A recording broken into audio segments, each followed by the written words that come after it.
산. 그러면 구약 성경에서는 이중적 의미로 등장된다는 것을 여러분들에게 오늘 말씀을 드리고자 합니다. 성경에 산이라는 단어가 나옴과 동시에 의미가 새롭게 부각되어질 때가 참 많습니다. 그러나 모든 의미들을 두 가지로 요약을 한다면, 첫 번째 산의 개념은 하나님과의 만남의 장소, 하나님께서 계시를 허락해 주셨던 영광스러운 성스러운 장소를 얘기할 때 구약 성경에서는 산이라는 단어와 더불어 멋진 산을 소개해 주는 것을 우리는 보게 됩니다. 첫 번째 산을 여러분들에게 소개한다면 다들 공감할 수 있겠죠? 시내산입니다. 황량한 광야 한가운데 솟은 산에서 모세는 영광스럽게도 하나님의 말씀인 율법을 받게 됩니다. 고난의 길이었지만 거기에서 주 안에서 숨을 쉴 수 있었고, 힘듦의 세월이었지만 말씀을 통하여 새 능력을 충전받았던 장소, 시내산이었습니다. 그것보다 조금 더 거슬러 올라가게 되면 아마도 모리아 산을 떠올리는 분들이 있을 거예요. 실존적으로는 너무나도 무거운 산이었습니다.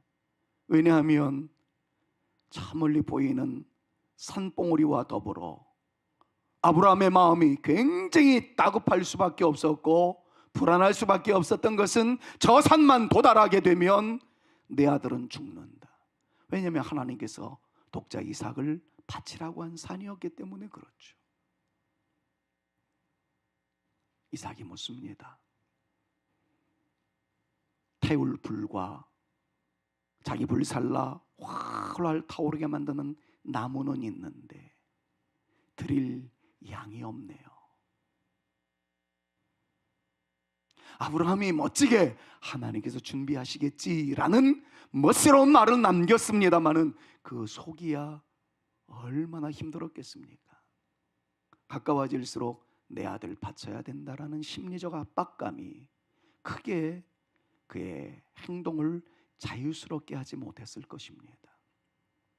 그러나 초지일관 하나를 놓치지 않죠. 하나님이 준비하시겠지. 마침내 도착했어요. 모든 내용 생략하고 마지막에 터져나오는 탄성, 감탄의 함성은 무엇이었습니까? 여호와 이레, 하나님께서 준비해 놓으셨구나. 불안이 사라지고 기적의 역사가 밀려오는 것을 하나님께서 함께 하시며 하나님께서 은혜로 준비해 주실 것이다라는 것을 그냥 막연하게 귀로만 들었었는데, 아브라함은 거기서 실제적 현실 앞에 손으로 만진 바 되어지는, 영광을 누리게 되어지는 축복의 성소가 바로 모리아 산이었었던 것을 우리는 잘 알고 있습니다. 그래서인지 시편 121편 1절에서 2절의 말씀을 참고해 보니 시편 기자는 이렇게 산을 바라보며 주님을 찬양하고 있는 노래가 울려 퍼지고 있는 것을 발견하게 됩니다. 같이 한번 우리 크게 읽어봅니다. 내가 시작.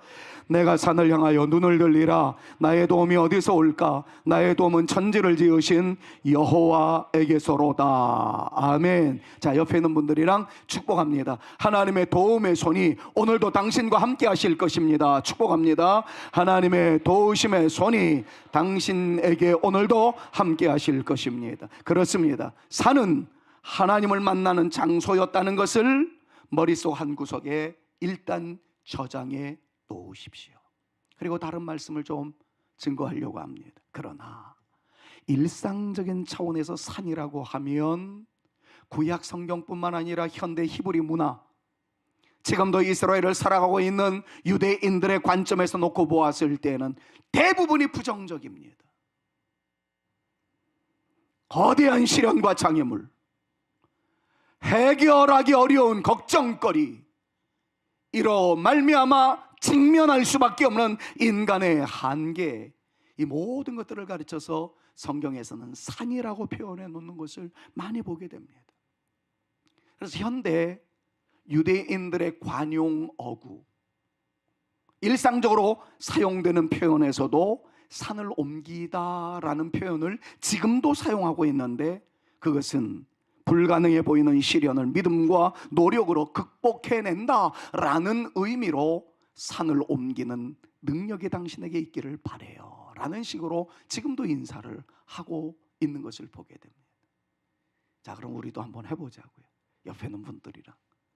우리나라는 참 좋은 게 1월달이 2번이 오고 설이 또 2번이 나와서 오늘은 구정식으로 설이라고 그러죠. 한번 인사 나눌 수 있었으면 좋겠어요. 당신 앞에 모든 산은 물러가게 될 줄로 믿습니다. 서로에게 축복합니다. 당신에게 있는 모든 산은 물러갈 줄로 믿습니다. 여러분들이 지금 인사 나눈 대로 올 한 해 산 같은 문제 너끈히 통과해 나가실 수 있기를, 태산과 같은 문제가 있어도 반드시 돌파해 나갈 수 있는 하나님의 위대한 역사가 저에게, 여러분들에게, 우리 모두에게, 저희 층에 있는 우리 사랑하는 주일학교 어린이들에게도 동일하게 나타날 수 있기를 우리 구 주 예수 그리스도의 이름으로 축원합니다. 그런데 이런 유사한 표현은 성경에도 많이 나타나고 있는 것을 여러분들 깨닫게 될 거예요. 고린도전서 13장 2절 말씀을 보니까 산을 옮길 만한 믿음에 대해서 강조하고 있는 것을 어렵지 않게 우리는 살펴볼 수 있습니다. 제가 여러분들에게 참 많이 강조했었고 기도 속에서도 많이 울려 퍼지게 만들었던 그러한 내용이 있죠. 스가랴 4장 7절 말씀에는 큰 산아 네가 무엇이냐, 네가 스룹바벨 앞에서, 네가 성산의 교우들 앞에서 산들은 평지가 되어질지어다. 이 말씀이 있는 것을 여러분들 잘 아시잖아요.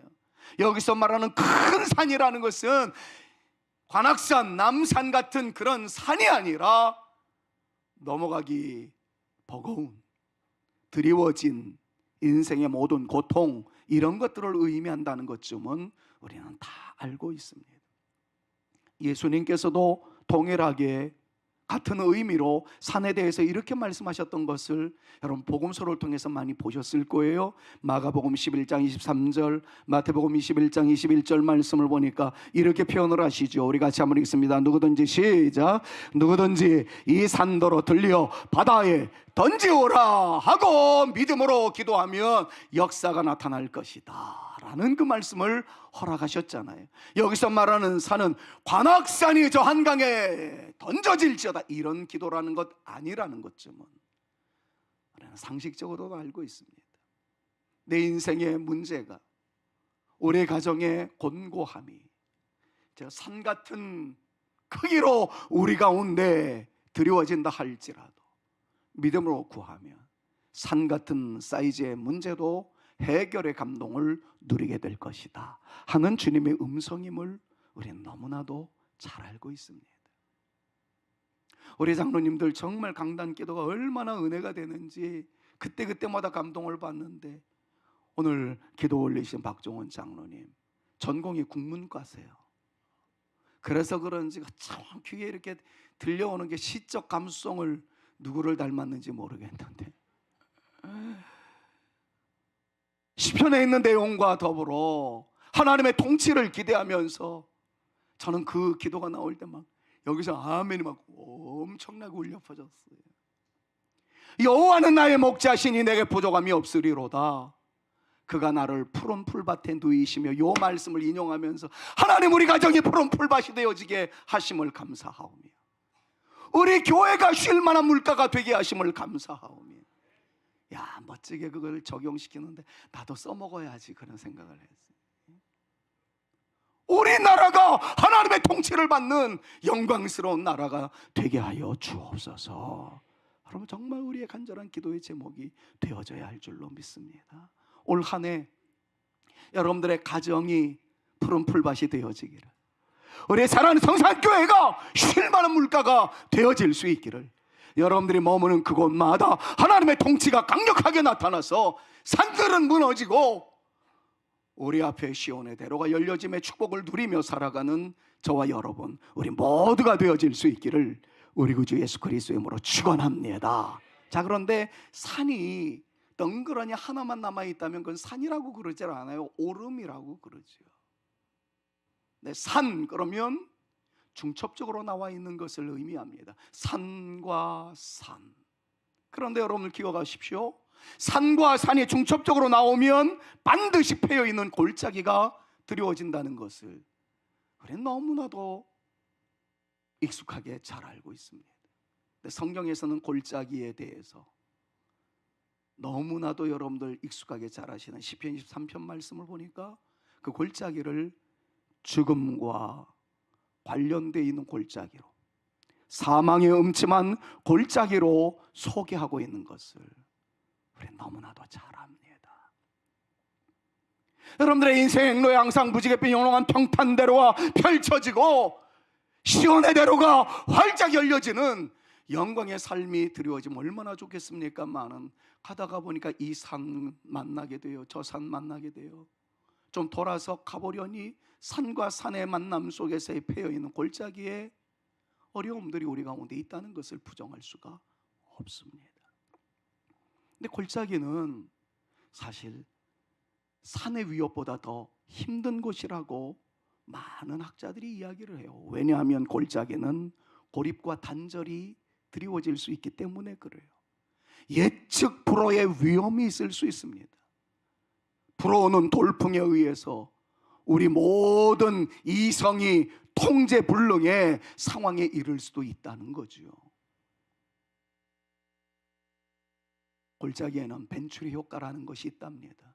벤츄리 효과라는 것은 넓은 통로를 지나던 유체, 이른바 바람이 좁은 통로를 지날 때는 속도는 빨라지고요, 압력은 현저히 낮아짐으로 인해서 예측 불허의 돌풍이 되어질 수도 있고 우리의 몸을 운신하기, 이렇게 지탱하기 어려울 정도의 상황에 이르게도 된답니다. 특히 이스라엘은 광야의 돌풍이 더 심했다는 것은 잘 알고 있는 것 아닐까요? 저는 이 설교를 하면서 우리 사랑하는 성산의 가족들, 오늘 이 자리에 올라와 예배드린 모든 성도들, 그리고 고향 교회로 가서 고향 성도님들에게 큰 기쁨을 안겨주실 우리 사랑하는 성산의 모든 가족들이 올 한 해 인생의 길목에서, 방금 전에도 축복을 했습니다만, 산 같은 문제들이 다 무너지고 패여있는 골짜기와 같은 것들이 다 평지가 되어지는, 저는 그래서 이미 여러분들에게 소개했던 스가랴 말씀과 이사야에 있는 말씀을 둘이 병합하기를 참 좋아하잖아요. 제가 표현했던 것이 뭡니까? 너 큰 산아, 산들은 수룹바벨 앞에서 무너질지어다. 그리고 이사야에서는 이런 표현이 있어요. Every valley, 모든 골짜기는 메워질지어다. 자, 그 두 가지를 병합해서 한 문장으로 연결해 보면, 산들은 무너지고 무너져 내린 흙들로 인해서 패이는 골짜기는 메워짐으로 우리 사는 성산의 가족들에게는 시온의 대로가 펼쳐지게 하시고 우리 모든 성도들마다 킹스 웨이, 왕의 대로를 걸어갈 수 있는 영광스러운 주의 백성들 되게 하여 주옵소서. 이게 목사로서의 간절한 기도의 제목이에요. 그런데 인생의 길목에 이런 감격스럽고 이적적인 역사만 나타난 것만은 아니지 않습니까? 산은 여전히 남아있어요. 산과 산 사이에 골짜기는 여전히 건재해요. 이럴 때 우리는 어떻게 해야 할까요?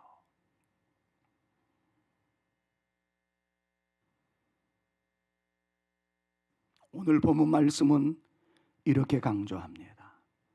내가 고통 중에 여호와께 부르짖었더니 여호와께서 응답하시고 나를 넓은 곳에 세우셨도다. 여러분, 이 말씀을 한번 곰곰이 살펴보세요. 자, 방송실 고통이라는 단어를 빨간 글씨로 하고 넓은 곳에다가 파란 글씨를 지금 좀 해주세요. 여러분들 그냥 눈으로 보시라고 말씀을 이렇게 제가 컨티를 보낼 때 보내지 않고 지금 합니다. 내가 고통, 그 다음에 넓은 곳. 여러분, 우리나라의 시적 표현으로 봤을 때는 이게 앞뒤가 맞지 않다라는 느낌 들지 않으세요? 자, 내가 고통 중에 여호와께 부르짖었더니 여호와께서 응답하시고 라고 이야기할 때 고통의 액센트가 있다면 나를 넓은 곳이라고 하기보다는 나를 고통의 반대. 제가 지금 말하려고 하는 걸 이해가시나요? 내가 고통 중에 여호와께 부르짖었더니 여호와께서 응답하시고 나를 평안한 곳에 이르게 하셨도다. 이래야 문장상 맞지 않느냐는 얘기예요. 만약에 넓은 곳에다가 액센트를 두었다면 앞에는 고통이라고 그러지 않고 나를, 내가 어디 있을 때? 협곡에 있을 때, 골짜기에 있을 때, 좁은 곳에 있을 때, 이래야 어법상 문장 구조상 맞지 않겠냐 하는 게 제가 지금 여러분들한테 약 올리면서 드리는 말씀이에요. 이해가 되셨죠? 대답 안 하는 거는 이해가 안 되셨다는 얘기예요. 이해가 되셨죠? 근데 성경은 왜 이렇게 표현을 했을까요? 두 가지 의미가 다 있기 때문에 그렇습니다. 제가 분석해 봤어요. 고통이라는 단어가 나옵니다. 그 고통이라는 단어의 히브리어가 메차르라는 단어를 사용하고 있는데, 이 메차르라는 단어의 뜻이 고난, 곤경이라는 뜻과 더불어 좁은 협곡이라는 뜻을 가지고 있어요. 골짜기라는 뜻을 가지고 있어요. 그리고 이어 나오는 반대 개념인 넓은 곳이라는 히브리어는 메르하브라는 단어를 사용하고 있는데, 그 단어의 뜻이 확 트인 평안, 정상, 이런 것들을 의미합니다. 그러니까 지금 시편 기자는 이것을 이야기하는 거예요. 시편 118편 5절을 그래서 제가 각색을 해보니까 이렇게 표현될 수 있다는 것을 말씀드리고 싶어요. 같이 한번 앞에 있는 글씨를 살펴보면서 한번 읽어봅시다. 그리고 이 복이 여러분들에게 나타나기를 소망하면서 선포하듯 읽습니다. 좁은 곳, 탁 트인 평원입니다. 시작. 내가 좁은 곳에서 여호와께 부르짖었더니 여호와께서 응답하시고 나를 탁 트인 평원에 세우셨도다. 할렐루야. 아멘. 자, 이것을 믿음으로 주장하자고요. 믿음으로 주장하자고요. 만약에 이 좁은 곳을 고난이라고, 고통이라고 표현을 한다면, 내가 고통 중에 여호와께 부르짖었더니 여호와께서 응답하시고 나를 평안함의 극치, 샬롬에 세우셨도다 라고 이해할 수 있는 말씀임을 기억하면서 이번 명절에 여러분들에게 드리는 여러분들의 담임 목사로서의 저의 선물입니다. 사랑하는 여러분, 드리워진 산이 있던가요? 하나님 그 산의 정상에 여러분들을 세우시기를 원하시는 하나님이시다. 산 같은 문제 때문에 그 위험 앞에 두려움에 떨 수밖에 없는 인생의 난제가 있습니까? 하나님께서 그 모든 것들을 허물어뜨리심으로 너끈히 통과해 나갈 수 있는 주의 은총이 올 한 해 여러분들에게 넘쳐날 수 있기를, 그리하여 광활한 곳에 세우시며 산 정상에 세우시며 흘러넘치는 샬롬의 터전 위에 저와 여러분들 모두가 세워지는 영광을 누리는 2026년 설을 맞이하는 여러분들의 복된 생애가 되어질 수 있기를 우리 구주 예수 그리스도의 이름으로 축원합니다. 축원합니다. 옆에 있는 분들이랑 축복합시다. 시편 118편 5절은 당신 것입니다. 서로에게 한번 축복합니다. 시작. 시편 118편 5절의 말씀은 당신 것입니다. 수많은 걱정과 근심, 흔들림으로 인해서 생기는 공포가 우리를 무너뜨리게 합니다. 그러나 그때마다 하나님의 사람들은 기도합니다. 하나님은 우리의 왕이시오 구원자이시며 모든 일을 감당할 수 있는 힘을 주시는 분이시기 때문에 우리는 이 말씀을 가슴에 끌어안습니다. 그리고 때로는 당돌할 정도로 담대하게 외칩니다. 산아, 네가 성산의 가족들 앞에 무엇이냐? 성산의 가족들 앞에서 무너질지어다. 패어있는 골짜기, 너는 살아가는 성산의 우리 가족들 앞에 무엇이냐? 사망의 음침한 골짜기라 할지라도 모든 골짜기는 메워짐으로 사랑하는 성산의 가족들에게 은혜의 충만함만 깃들게 되어질지어다. 우리 모두의 기도의 제목일 수 있기를 바라며 그 은혜와 충만함이 나타날 수 있기를 우리 구주 예수 그리스도의 이름으로 축원합니다. 말씀 맺겠습니다. 산과 산이 중첩되어 바람이 매섭게 부는 그 좁은 구간은 잊지 마십시오. 영원히 지속되는 지형이 아니라는 거예요. 시편 기자는 그 좁은 통로가 사실은 광활한 세계로 나가기 위한 통로일 뿐이라는 것을 말씀합니다. 하나님, 이 시간에 이 말씀을 크게 들으세요. 사랑하는 여러분, 인생의 좁은 곳은 있어요. 패여있는 골짜기는 있어요. 험난한 협곡은 있습니다. 그런데 시편 기자가 우리에게 강조하는 바는 그 좁은 통로가 사실은 광활한 세계로 나가기 위한 문이었다는 것을 여러분들 믿음으로 주장하면서 그 주님께서 오늘 나와 함께 하신다. 그러므로 인하여 산 같은 무게감과 골짜기의 압박감은 우리를 더 넓은 곳으로 밀어내기 위한 하나님의 필요한 과정이라는 것들을 또 다시 한번 가슴속에 새기시고, 하나님은 우리에게 지금의 시련을 이기고 승리의 용사로 세우시는 분이라는 믿음을 간직하시고 오늘도 멋지게 통과해 나가는 걸어간 주의 용사들로서의 우리 사랑하는 성산의 가족들 다 되시기를 우리 구주 예수 그리스도의 이름으로 축원합니다. 홍석영 집사님 지금 참석은 못했지만 그렇게 외치고 싶어요. 집사님 잘 견뎌내세요. 집사님 앞에 광활한 길이 펼쳐질 것입니다. 집사님 앞에 하늘의 꽃들도 노래하며 아브라함을 비롯하여 우리 주님이 넓은 품으로 당신을 안아주시기 위하여 많은 준비를 하고 계실 겁니다. 죽음은 인간에게 있어서의 가장 큰 실존의 무거운 문제이지만 믿음의 사람들에게는 새로운 세계로의 열려짐의 축복의 시작이라는 것을 믿음으로 주장하면서 오늘의 눈물을 주의 영광에 근거한 미소로 최인접할 수 있는 우리 사랑하는 성산의 모든 환우들 되었으면 참 좋겠고요. 우리 모두에게 그렇게 적용하는 감동이 있게 되어지기를 소망합니다. 옛날 불교계의 큰 어른이 산은 산이요 물은 물이로다 이런 말을 남겼어요. 거기서 말하는 것은 독일어로 딩한지 물 자체를 의미하는 것이지만 저는 그런 의미에서 이거를 인용하고 싶지는 않습니다. 산은 산이다. 이게 저 설교의 결론이에요. 그럼 무슨 말씀입니까? 제가 설교 모두에 뭐라고 그랬죠? 산은 하나님을 만남의 장소요, 하나님의 계시를 받았던 장소였었다는 것을 한 편에다 저장해 놓으라고 부탁을 드렸어요. 자, 이제 마지막 결론으로 이것을 이어보고자 합니다. 그리고 두 번째, 산의 의미는 시련, 고난, 고통 등으로 해석되어질 수 있다는 것을 말씀을 드렸어요. 여기에서 한 가지를 잊어버리지 말라고 마지막 결론의 외침을 산은 산이다 라고 표현을 했습니다. 바로 이렇게 정리하면 어떨까요?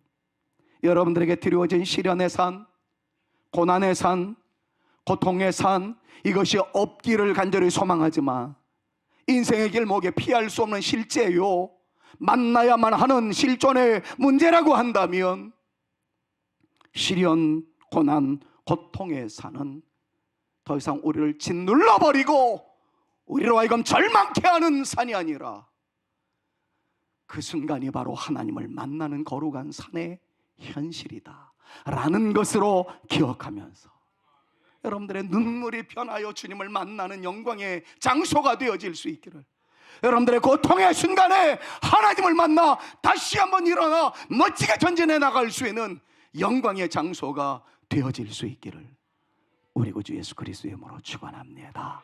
현실적으로 우리 모두에게는 두려움이 있습니다. 그에 따른 공포도 있습니다. 그러나 그 공포 때문에 발걸음을 멈추지 말아야 합니다. 방금 전에 말씀을 드렸던 것처럼 벤추리 효과처럼 시련의 바람이 강해질수록 멈춰서면 오히려 휘청거리게 되나 계속해서 앞으로 나가게 되면 광활한 곳이 우리 가운데 드리워진다는 것을, 주께서 예비해 놓으신 것이 있다는 것을 여러분들 발견하게 된다는 겁니다. 그때 주님께서는 이렇게 말씀합니다. 두려워만 하지 말아라. 내가 너와 함께 함이니라. 두 번째는, 사랑하는 여러분, 이것을 잊지 마십시오. 여러분들이 홀로 낙심될 수밖에 없는 상황이 있을 때 여러분들을 위하여 누군가는 기도하고 있다는 것을 잊지 마십시오. 그 첫 번째는 성령님이시겠지만, 감히 말씀드릴 수 있습니다. 여러분들을 위해서 기도하는 목사가 있다는 것, 기도하는 장로님들이 계시고 있다는 것, 기도하는 권사님들과 기도하는 우리 성도님들의 아름다운 손길이 있다는 것을 잊어버리지 마시고, 첫 번째는 하나님이 함께 하심을 믿음으로 주장하시며, 옆에는 사랑하는 성산의 가족들이 함께하고 있다는 것에 자부심과 긍지를 가지고 멋지게 돌파해 나갈 수 있는 저와 여러분, 우리 모두가 되어질 수 있기를 우리 구주 예수 그리스도의 이름으로 축원합니다. 많은 환우 여러분들이 저한테 감사의 문자를 보내올 때마다 빠지지 않고 단골 메뉴로 등장하는 문장이 있어요. 힘들고 어려움이 있을 때 나를 위하여 기도하는 성산의 가족이 함께 있음이 얼마나 큰 감사이고 감동인지 모르겠습니다. 사랑하는 여러분, 정말 잊지 마십시오. 여러분들은 홀로 가는 인생이 아닙니다. 여러분들 옆에는 주님이 함께 하시고 사랑하는 성산의 가족들이 함께 합니다. 이 산과 저 산이 마주 봅니다. 중첩적으로 산이 나타날 때 그 사이에 골짜기가 있습니다. 수많은 어려움이 있어서 거기에서는 새 나오는 신음소리가 있을 수 있고, 절규에 가까운 외침이 있을 수 있고, 몸부림칠 수 있는 상황일 수도 있겠는데, 그래서 절망이다, 나는 끝났다, 내 인생 희망이 보이지 않는다 라고 터져나올 수 있는 상황이었는데도 믿음의 선배들은 이렇게 선포합니다. 이 산과 저 산이 마주쳐 어울려. 그 다음 가사는 주 예수 은총을 찬송하네. 저는 이 가사가 저의 마음을 얼마나 움직였는지 모르겠어요. 이 산과 저 산이 마주쳐 어울려.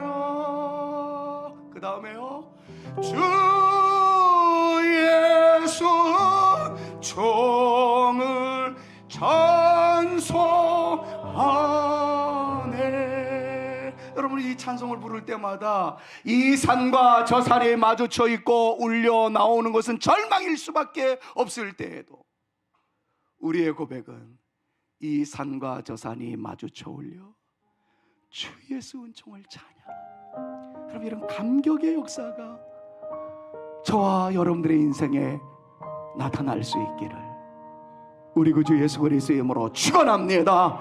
우리 인생에 마주치게 된 모든 상황, 그것이 위험한 일일 수 있으나 설교 초두에 말씀을 드렸던 대로 산은 하나님을 만나는 거룩한 장소였음을 기억하며, 우리에게 어려운 일들이 생기지 않기를 간절히 소망하지만 혹 만나게 되는 시련의 산에 직면하였을 때 시련만 보지 마시고 그 시련의 산은 하나님을 만나는 거룩한 장소이다 믿음으로 주장하셔서 그곳에서 여호와의 영광을 찬양하며 하나님의 은총을 찬양하는 반전의 장소, 그러므로 인하여 여러분들 모든 인생 행로에 놀라운 역사가 나타나는 기적의 장소가 되어질 수 있기를 우리 구주 예수 그리스도의 이름으로 축원합니다.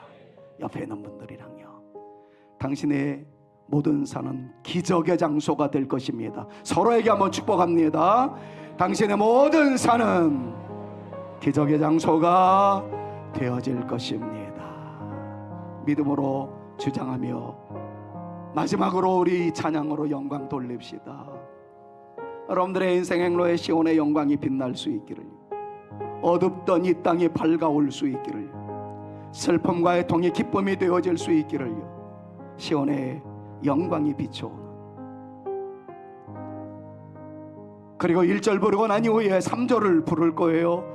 보아라, 여러분들의 광야에 화초가 피어져 말랐던 신의 흔적이 있었습니까? 다시 시냇물이 흐르게 되는 기적의 역사가 설 명절을 보냄과 동시에 올 한 해 여러분들 가운데 넘쳐날 수 있기를. 그리고 여러분, 이 가사가 나올 때는 정말 신바람 나게 선포하십시오.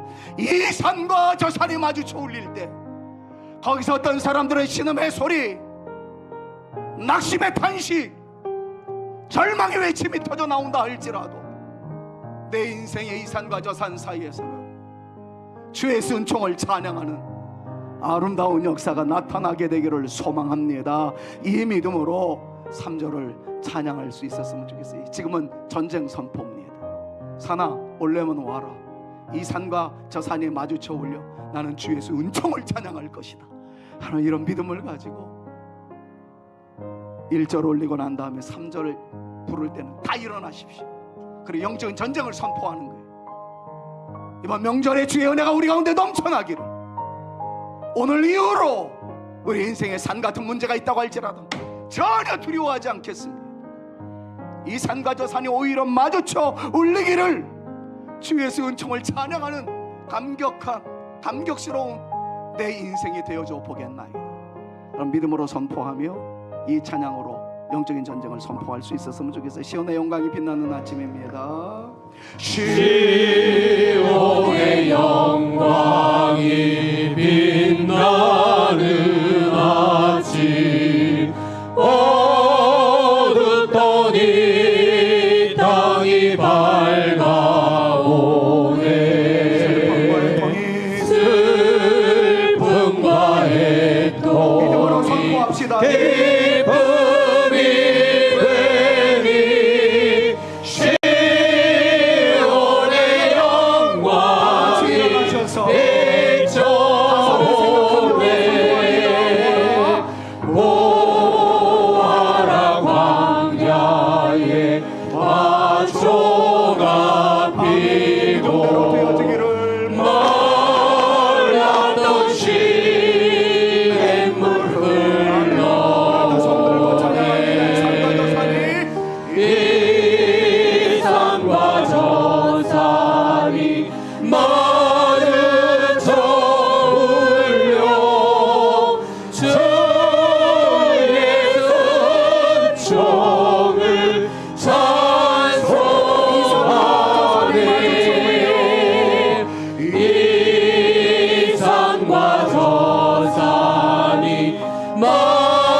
아버지 하나님의 극진하신 사랑하심과 성령님의 감화감동 위로교통 그 충만케 하심이 이 산 저 산 패어있는 사망의 음침한 골짜기가 우리 가운데 있다 할지라도 거기서 어떤 사람들은 좌절을 이야기하며 절망을 선언하는 그 순간에도 우리에게는 이 산과 저 산이 마주쳐 울리기를 주의 은총을 찬양하는 내 인생 되어 보겠노라.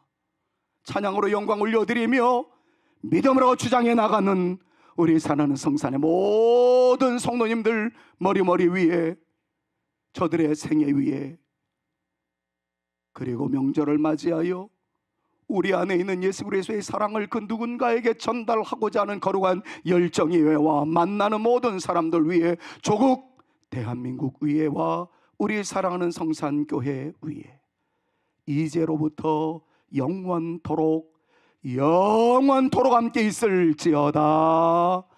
아멘.